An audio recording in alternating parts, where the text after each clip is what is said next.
Welcome in, everybody, to Betting Pros. It's time to place your bets. It is me, Joey P. Joe Pisapia.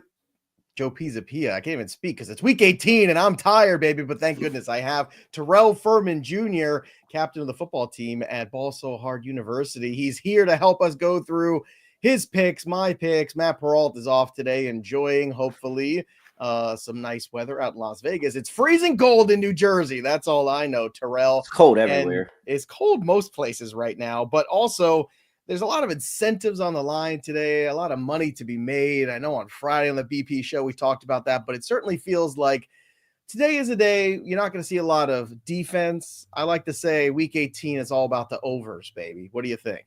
Yeah, I think over. And you can also go out there and get a lot of these backup quarterbacks or like a lot of these backup running backs or players at some really good plus value to have a day. Mm-hmm. And everybody wants to score. If you haven't played all year, you want to go score in the last game of the year, regardless of whether you're a backup starter or whatever. Everybody wants to score. So I think it's going to be a fun weekend. There's a lot of opportunity. Yeah, certainly opportunity, money to be made. Certainly $750,000 if we get Kyler Murray over 50 yards rushing and a touchdown. You've got the incentives for $2 million for Cortland Sutton to hit 82 yards. And then, of course, $3 million in the line for Mike Evans today. And that number was already 99 and it went down to 96. So it's fluctuating everywhere. So maybe adding a touchdown to that bad boy. But look, guys are trying to make some money today, and hopefully we're going to make some money off them. Let's run through the games real quick. Let's start with Carolina Panthers, one of my favorite bets of the week. I got it at 8. Right now it's 7.5 in some other markets. It's plus 315 on the money line for the Panthers to win outright. The total's 48.5. I'm still on the Panther side of this one. Darnell Mooney was basically trending towards not playing today, so that's another loss there for them. As the Falcons are going to come up, I think, just a little short here of the Buccaneers. Any thoughts on this game between the Panthers and the Falcons? Yeah, I can't really get there too much on the Atlanta Falcons or the Panthers here. I mean, I don't trust the Panthers without Chuba Hubbard. Like that's ultimately what it is for me. That Chuba Hubbard was the kind of the thing that settled that offense really down and really helped Bryce Young out. And now Bryce Young goes back to looking like a fish out of water. So I respect, and I was leaning towards Panthers, but I couldn't get there. And then you know how I feel about this Falcons team all year. I'm not going to wait till the last game of the year to put money on the Atlanta Falcons. No way. I'm done with that team. All right, let's go to the Washington Commanders and Dallas Cowboys. Commanders are 7-point favorites in this one, but again, this can go a little sideways. In the second half, we just don't know what's going to happen here. Cowboys on the money line plus 270, 42.5 is the total. I don't have any investments in this game, to be honest. I think this is a weird one. In-division game, last game of the year. Cowboys, not much pride, I don't think, at this stage. No CD Lamb, no Dak Prescott. We're kind of just trying to get out of Dodge, it feels like. And the Commanders, again, this is all about protecting everybody for the playoffs. You're not supposed to be in the playoffs anyway for the Commanders, so I don't want to push the envelope too hard if I'm Dan Quinn. Do you agree or disagree?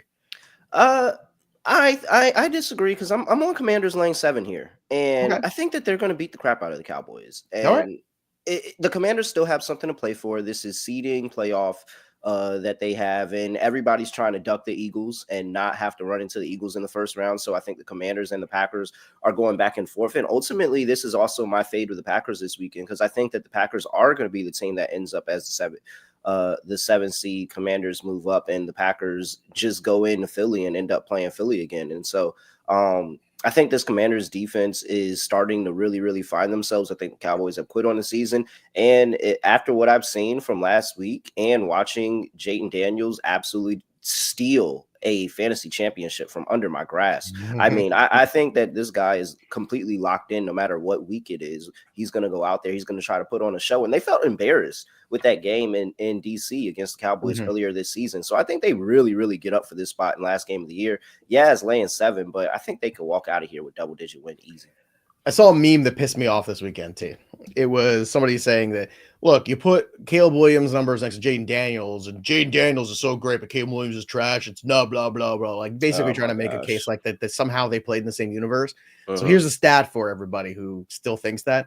Jayden Daniels has 12 passing touchdowns in the fourth quarter or in overtime this year. 12. That's the most by a rookie in NFL history.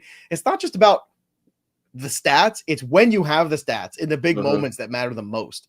And to me, that was just, it just ticked me off. It grinded my gears. It pissed me off. I don't like it.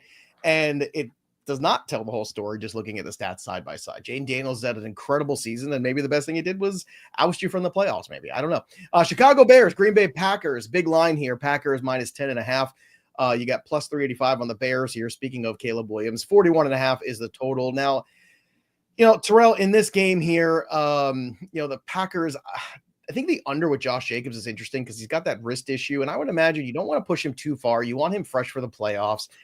I wouldn't be shocked if he was not playing in the second half of this game at all. Now, one big run could kill that under me, but I think I'm willing to take that chance today. That's my favorite bet in this game.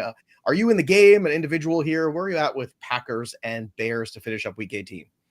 So I am on the side of the Bears. I'll take the Bears and the points. I understand the Packers, quote unquote, need this game, but my philosophy in this is trying to identify who is the team that needs the game that's still going to fall short. Because it happens every year.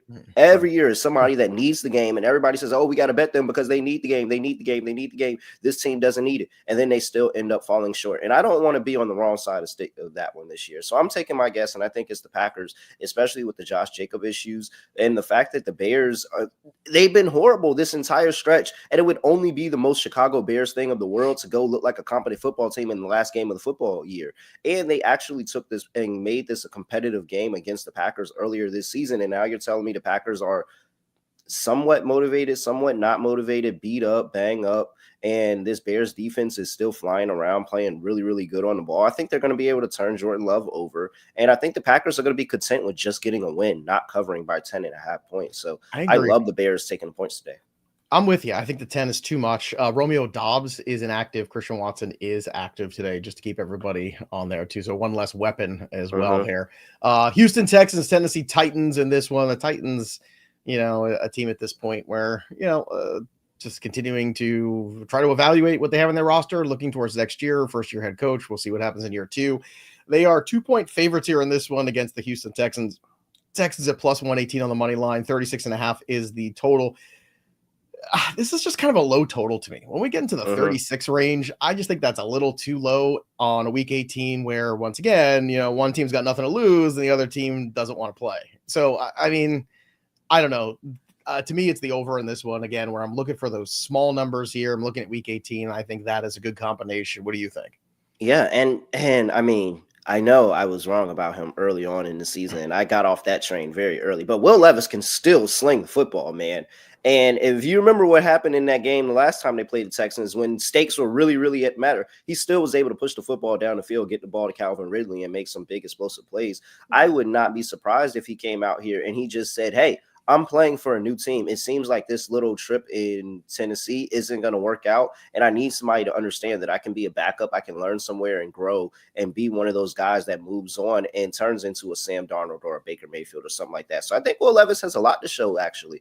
And unfortunately for that, I still think he sucks. I think he's going to give the ball to the opposing team. I love he's Houston. A thrower. He's not a quarterback, too. yeah, just a very good thrower of the football. But he's going to throw it to the other team. And so I like Houston's defense to score here. I think I still like Houston to get the win here. They need some type of momentum going into the playoffs. And so I understand it, and I would love to see. I don't think I have a final of who's all going to play or how long. Well, I do have something on the defensive side right now if you wanted to hear it. Will Anderson Jr. out, Christian Harris out, defensive tackle Foley Fatukasi out, Shaq Mason out, Jeff Okudah out. So it seems like this is an over game. I'm with you. I think over is the play here. Yeah, I think it's going to get sloppy and messy at the end. Houston defensive touchdown. Yeah. All right. Before we continue on, just a quick reminder to everybody, make sure you head on to our Discord, bettingpros.com/chat. You can join our exclusive sports betting community over on Discord. Not only can you connect with all the expert handicappers, get picks for NBA, NFL, MLB, NHL, player props, live betting. We got it all going on. Plus, next week here on the YouTube channel, we're going to be doing some fun stuff too. With the wild card, doing the actual wild card in-game live action. So make sure you stay tuned for that. But also, bettingpros.com/chat is the place to go in order to make sure that you are part of our community. And we've got the NFL playoffs starting next week, so you want to be there. Again, it's free to join. Go hit us up at bettingpros.com/chat. All right, let's get to the next one here on our list of games. Moving away from Tennessee and on to Indianapolis. The Indianapolis Colts, 3.5-point favorites, plus 164 for the Jags on the money line as the underdog. But Terrell, 45.5 is the number. This was 44.5 when I locked it in. Now it's grown a little bit, and I'm still in the over. It's indoor. Weather's going to be an issue in a lot of places. All these guys are healthy enough to play here. BTJ is, looking at making some history here for himself. He's performed well with Mac Jones. Joe Flacco, last time he faced the Jaguars, he was pushing 400 yards passing. I'm all in on this one. This is one of my favorite DFS games, if not my favorite in terms of cost, and I just think this is an over. Do you think that's too public and chalky of me, or you think this is the smart side to be on? So I think the only way the over doesn't cash is if the Indianapolis Colts take last week very personally and they completely lock down the defensive side of the ball. And that is not nothing that can be handicapped because the Colts gave up an enormous amount of points to the New York Giants last week. And so I think that's the only way that you miss this, is that the Colts have some type of get-up defensive game in the last game of the season. They don't let Jacksonville score anything. Now, on the other side of the ball, I think you're about to get an amazing Brian Thomas Jr. game because I think he thinks that I'm not a Pro Bowler. After the rookie season that I just had, ludicrous, bro. I'm not a Pro Bowler. Really? I love Brian Thomas Jr. today. I think he's going to go out there, show out. And we've seen this defense of the Indianapolis Colts. They're not good. You saw what Malik Neighbors just did last week. So I think Brian Thomas is a really good play. I do like your overlook as well. And it would just be so annoying, but I know they're going to do it. The Colts are going to win this game. They're going to win the game. Yeah, I agree with you. And I think BTJ is overs today for him as well. And I'll tell you the truth, man. I'm just looking next year, too. I think Jacksonville, we all agree, is going to have probably a new head coach. And this is an audition for guys to put some more tape together. I'm saying, hey, I want to be a part of what the future is in Jacksonville here. I want a job. I would like a job. Can I have a job? Yeah, you and I should take over. I'm a football coach after all. I got a game to coach this afternoon. I can do analytics. Well, I'm a more of an offensive coordinator, I think, at this stage. Although I'm pretty good at the overall head coaching thing too. I gotta say, we got tournament practice starting up on Tuesdays for the 12U. It's going to be a big deal. I don't know what the over under is on the tournament though. I'll get you those numbers so you can bet on it soon. It's only a matter of time before we. I think I'll be all right. During the Texas game, I was putting all the new playbook stuff together, some more advanced stuff, a lot of motion, a lot of movement. Just keep moving the football around. Just keep, moving players around. All right, let's get to the next one on the docket here. Buffalo Bills playing nobody here. Ray Davis is going to play, and the New England Patriots can't tackle anybody. So maybe look for some alternate rushing totals for him to get in the plus money, maybe the 60 or 70 range. The Buffalo Bills are still 3.5-point favorites against the Patriots, plus 152 are the Pats on the money line. 36.5 is the total for this one. This is another one, too, where it's a very low number, but the Patriots have had their struggles on offense. However, Buffalo defense, even at its best, has been giving up a ton of points here in the last month. So this concerns me too. And I hate being like, oh, we're just over all the time. But 36.5, again, I just think that's a really tiny number here. And I think Drake May has shown you he can make a couple plays here and there. So I'm in on this one too. I'm in on the over on this game, and I'm in on Ray Davis and his over as well. I think it's going to be a lot of him today running the football. What do you see this one as becoming? I do, but I want the other running back. I went Ty Johnson. I think Ty Johnson is he's an AFC East vet over here, and Ty Johnson hung around with the Jets, now with the Bills. He's gotten a lot of run around the red zone and been able to get in the end zone multiple times over the course of the season. They love putting in packages for him. So I think now, no James Cook, and you got the second and third strings running, you're going to see a lot of Ty Johnson. I think that he can catch a pass and a little wheel route in the red zone and be able to take it to the corner for an end zone. So I think Ty Johnson, a really good play. I couldn't get any rushing yards or anything like that, but I would definitely mix a rushing yard, receiving yard, and Ty Johnson touchdown type of play. I think he can have a really good game here. Yeah, and if you're looking for more props, of course, use the prop bet cheat sheet over on Betting Pros. You can find it on the app or go to bettingpros.com/props. That's a place to get it. That's what we like to use here. So make sure you can compare all the lines and all the different houses to the props. And of course, using our fantasy projections for the overs and the unders on everybody's props. And you could sort them by position. You could sort them by game, anything you want. Basically, you could sort them by. So go check it out. It's the best way to bet props anywhere on the planet. So use it, the prop bet cheat sheet only available on Betting Pros. Next game on the list here, the Giants and the Eagles. Ugh. Yeah. Ugh. Yeah, that's pretty much all I think. However, I do want to shout out here a little positivity for the Giants. Just want to Tyrone Tracy, Malik Neighbors, over 1,000 yards from scrimmage in the same season. Just Who cares? Who cares? Well, I mean, it is something that's only happened 2 other times. Once in 1960. Who cares? And then you know what else has only happened 2 other times? The Giants being this bad. That's the only thing that's only happened 2 other times. I don't know. I mean, we've never been this bad. This bad has only been one other time. It's like 1964. I was gonna say you got to go look at the early 80s, late 70s. Yeah, it was like 1964. It's the only time the Giants have ever been this bad. All right, can you, for fun, you want to name the 2006 rookie pairing that did this? That's the only other pairing in NFL 2006 and 2006. You got to go back into your Madden mind and see if you can find out the name. Yeah, a running back and a wide receiver to go over 1,000 same team. I'll give you a hint. Okay, quarterback is in the Hall of Fame. So running back and Hall of Fame quarterback. Receiver hit 1,000 in 2006, or should I say will be in the Hall of Fame? I don't think. When was LT playing? No, it's not. No, Ladanian. But you're in that range. AP? No. New Orleans Saints. You want to name the 2 guys? Reggie? Is it Reggie? And who's the wide receiver? Come on, baby. Colston? Yeah. Yeah. Let's go. Hey, Marcus Colston. Yeah, that was a deep reference. I was sitting there like, dang, what was that receiver? I'm very impressed. Colston? Yeah, Colston. Yeah, I'm very impressed. Well done, T. All right, Giants and Eagles. I guess we should talk about it. The Eagles -2.5 here against the New York Football Giants. Plus 132 on the money line for the Giants. 35.5 is the total. I don't know, Terrell. They're playing a 3rd-string quarterback here. No AJ Brown, no Saquon Barkley, no nobody. It feels like the Giants plus 132 is the way to go, which is really going to irritate the fans because they're going to continue to move down the they're going to win. It's draft board. So I think they're going to win. I'm trying not to curse up here because we're a family show, but it's going to piss me off. I think you should bet this just so you're happy if they lose still, but if they win, at least you made money. I think that's for sure. Do you know the Giants haven't beaten the Eagles in Philadelphia since 2013? Yikes. 2013. A long time. 2013. We haven't beaten them in Philly since 2013, yo. I wouldn't put any type of money on the Giants. Even in a game like this, they could still lose it. In fact, I'm playing props, and I'm playing Eagles props. And so I hope you've seen it on the graphic. I like Paris Campbell today. Former New York Giant, former Indianapolis Colt. Nice little revenge game. I mean, who has Tanner McKee been working with all season?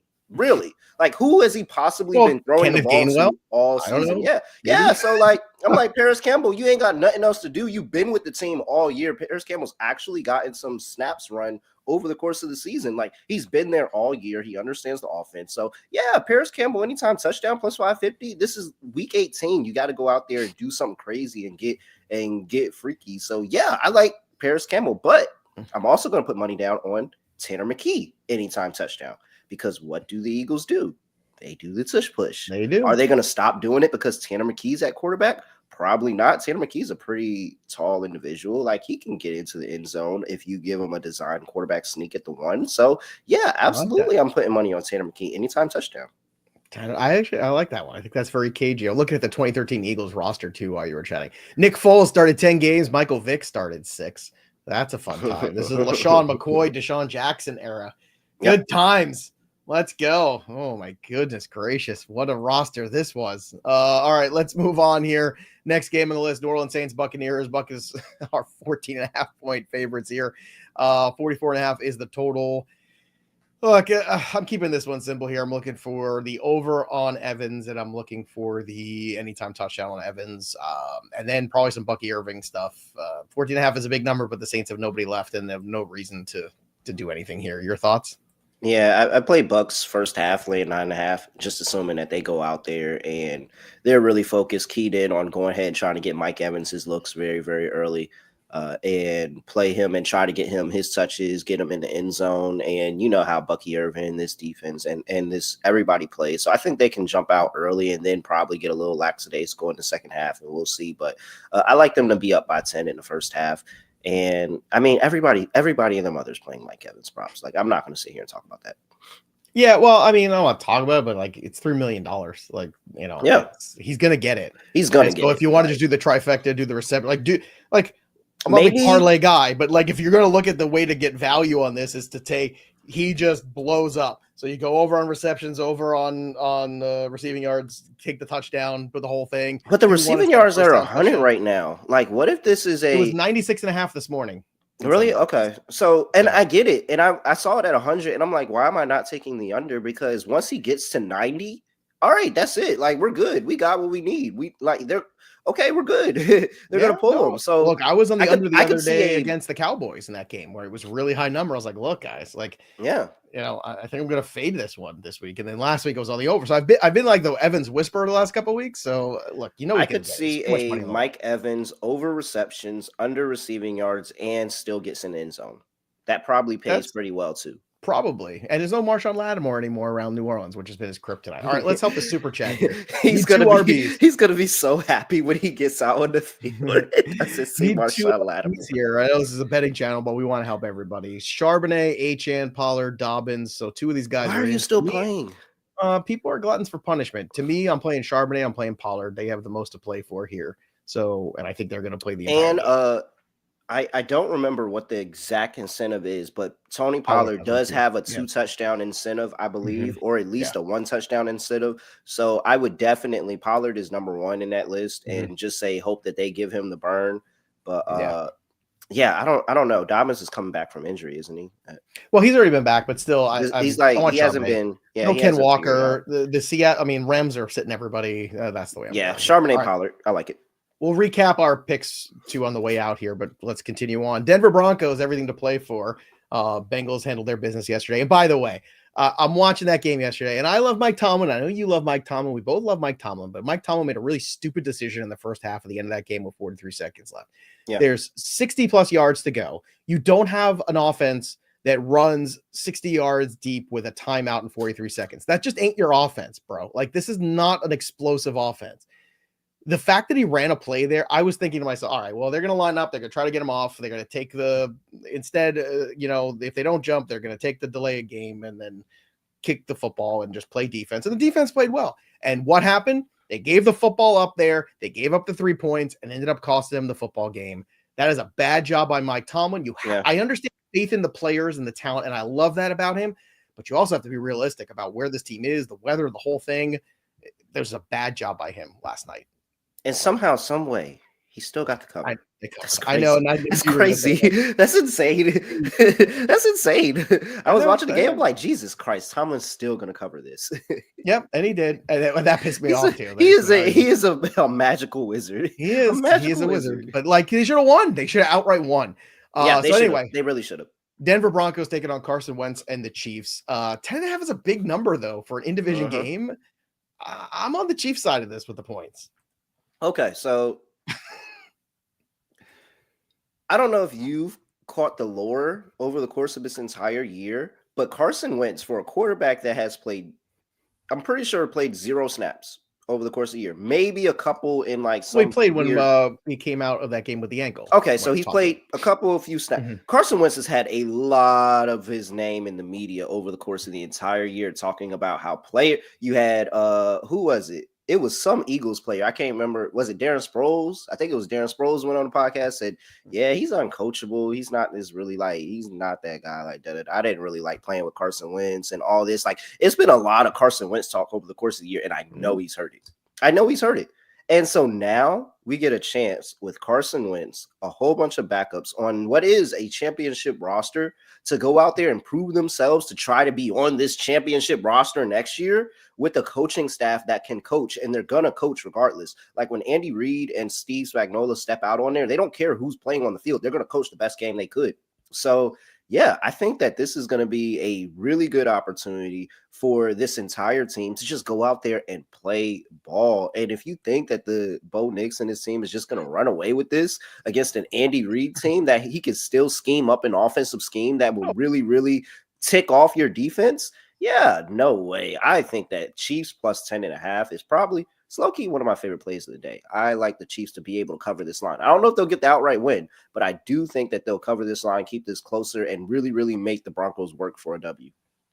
Seahawks against the Rams. The Rams, again, no incentive, sitting everybody. The Rams are 7-point underdogs at home, plus 280 on the money line.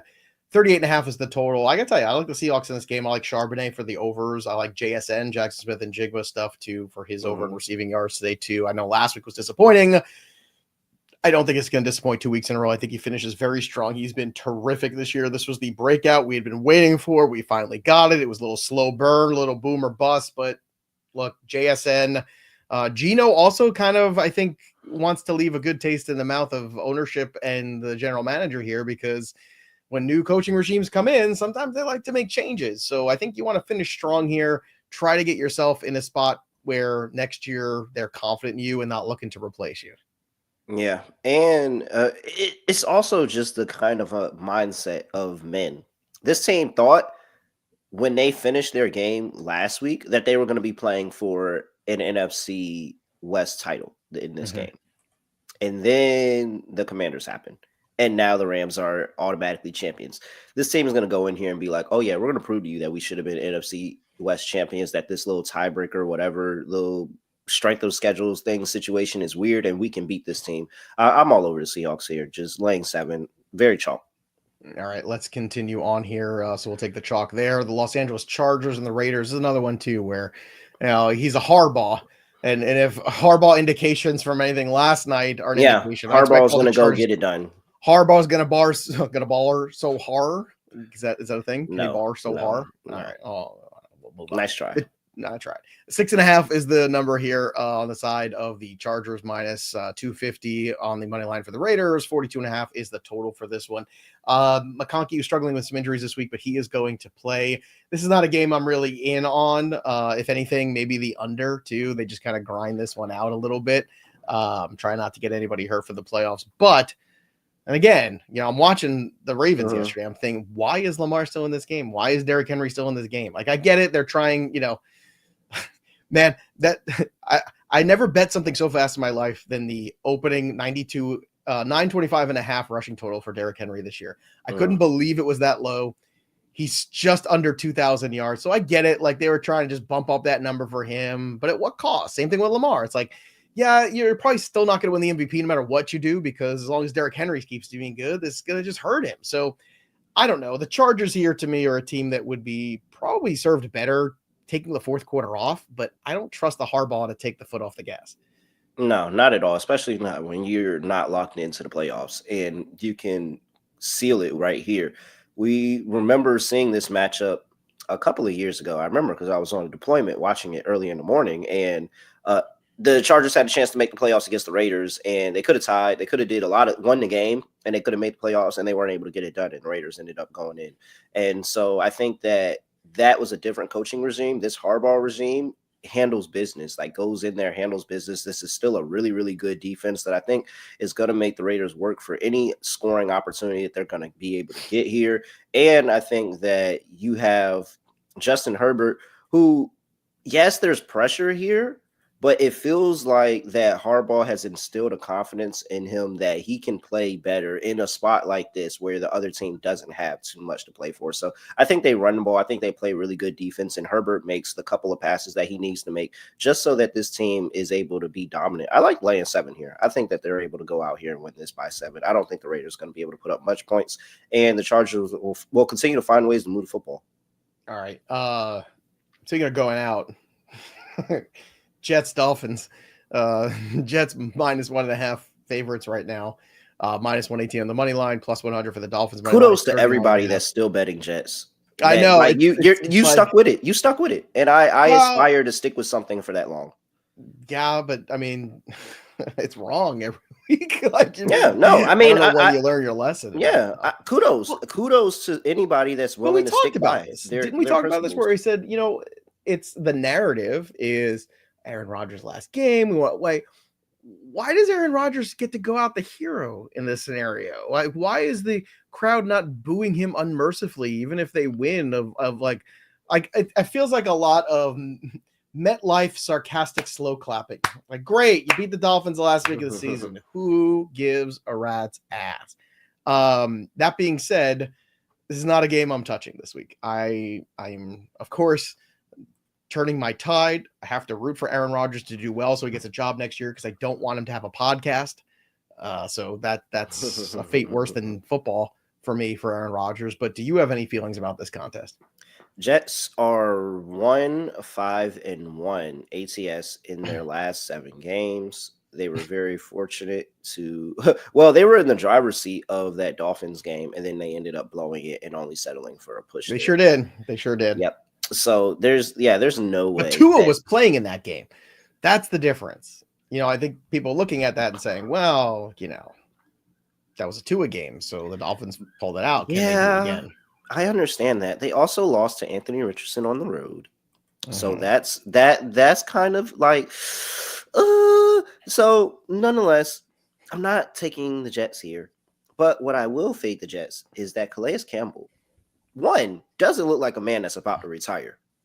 And neither did Aaron Donald, just to say the least. So, but Calais Campbell doesn't look like a man that's about to retire. He talks of retirement all the time and all of that. But on the field, he's still very, very much a force. And Calais Campbell needs one more sack for incentive. So I haven't been backing a lot of incentive plays this week. I'm not going to lie. The one that I am backing is the one that fades the Jets. And Calais Campbell, I'm telling you, in his last game of the year, he is going to find a way to get a sack. Like that is going to happen. With Aaron Rodgers, who's not moving around, he is 100% sacking Aaron Rodgers. You can get Calais Campbell for 0.25 sacks at plus 155. I 100% was all over it and bet it. Plus 155 for a half a sack. He doesn't even have to get the whole one. He needs a whole one. But if he gets a half a sack, I'm still good here. Yes, all the way, Calais Campbell. I like it. I'm in. Scott Bogman would be so proud of you. Let's go to the last of the 4:00 games. The Arizona Cardinals hosting the 49ers. Cardinals are 4.5-point favorites. You're getting backups here for the 49ers. George Kittle limping into this one. Garendo is going to play. Plus 190 on the money line for the 49ers. 42.5 is the total. I'm just going right for the Kyler Murray touchdown and the over on the yardage. It started out at 28.5, by the way. So if you were smart and you got this early, now it's up to 40.5 in most markets. So that value has gone. So that's my approach to this game. I'm sticking with it. Kyler Murray gets a $750K and he goes and plays Call of Duty the rest of the offseason. I'm on the side of this is the Josh Dobbs revenge game. And Josh Dobbs, when he was playing for the Cardinals, he won football games. He got covers. He won football games. And he looked like pretty solid enough where he got a backup gig. And he's been chilling there just kind of learning. And we saw what happened to Sam Darnold after sitting around the 49ers organization for a little while. So why can't Josh Dobbs go into this game against the Cardinals defense that kind of has quit on the season? It doesn't seem like the Cardinals are doing anything but getting Kyler Murray and Trey McBride some more run here. I think that Dobbs props, I think Dobbs rushing yard props are good. I think Dobbs can actually have a pretty decent passing day too, but I really, really want to play Dobbs in the anytime touchdown department because just like Tanner McKee, I think he can find himself in the end zone. And while everybody's betting Kyler Murray for good reason, I do think you should bet Kyler Murray. I'm going to zig where they zag a little bit. And I think the other quarterback is going to get in the end zone because that's his style of play. And you're letting him run loose out here on this defense. So I like Josh Dobbs, not only to get in the end zone once, but I like him to get in the end zone twice. Give me Josh Dobbs, anytime touchdown, plus 340. 30-1 for 2 touchdowns for Josh Dobbs. I think that we're going to have a great Josh Dobbs revenge game in the last game of the season. There you go. The revenge game you didn't realize you needed, everybody, in week 18. Yep. Josh Dobbs. That's where we're going here. Last but certainly not least, the game that everybody wants to watch. And my day will finally be over by then. Got a 4:00 game to coach. And then I got to get dinner and do all that stuff, feed the children. And then I could sit at 8:25 and watch the Lions and the Vikings battle out for the 1 spot. The Lions are 2.5-point favorites, so naturally I'm on the Vikings for this one. Plus 128 for the Vikes on the money line. Yes, please. 56.5 is the total here for this one. And I got to tell you, I just think the Vikings get no respect. I think they have far less pressure on them. And I am counting on, in a big spot once again, Dan Campbell to make a bad decision because I have learned my lesson that in big games, Dan Campbell gets tight, gets too aggressive, makes bad decisions, costs his football team the game. And the 1-5 spot is a big difference. Like I said, the Vikings weren't supposed to be here at all. They're like Dante from Clerks. They weren't even supposed to be here today, but they are, and they haven't lost since week 8. And I don't think they're giving everybody enough credit here for how well the Minnesota Vikings and Sam Darnold have played. Kevin O'Connell is coach of the year, and I think they are going to stick it to the Lions. But fear not, Lions fans, there's one thing Dan Campbell loves to be, it's we got to pearl ourselves up again up the mountain, and we're got to be the underdogs now, and we got to scratch our and claw our way and bite some kneecaps all the way up top. I'm on the Vikings. That's where I live. Where do you live for this Sunday night contest?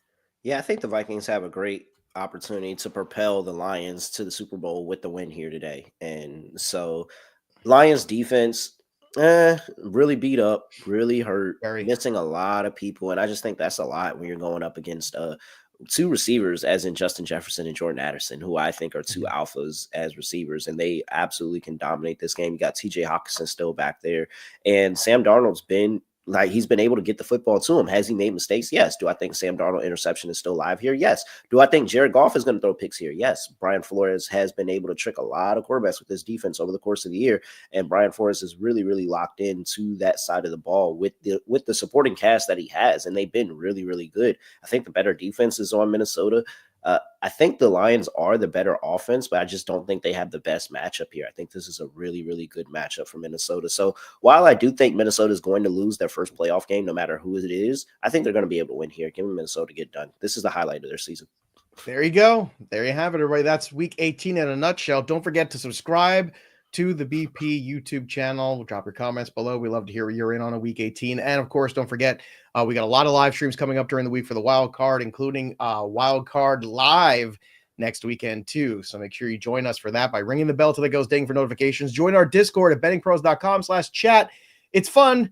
It's where all the cool kids hang out. It's our community of bettors there. Again, no matter what the sport, NBA, NHL, MLB, NFL, college football playoffs, we've got it all. So come talk about it with us and maybe you learn a thing or two and get some picks. Bettingpros.com/chat is how you join. And of course, for all your props, use the prop bet cheat sheet. Go to bettingpros.com/props or just download the BP app, use the tools and find the prop bet cheat sheet on there. That'll do it for us. But the story of the game goes on. For Terrell Furman, I'm Joey P. We'll see you next time, kids. Enjoy week 18.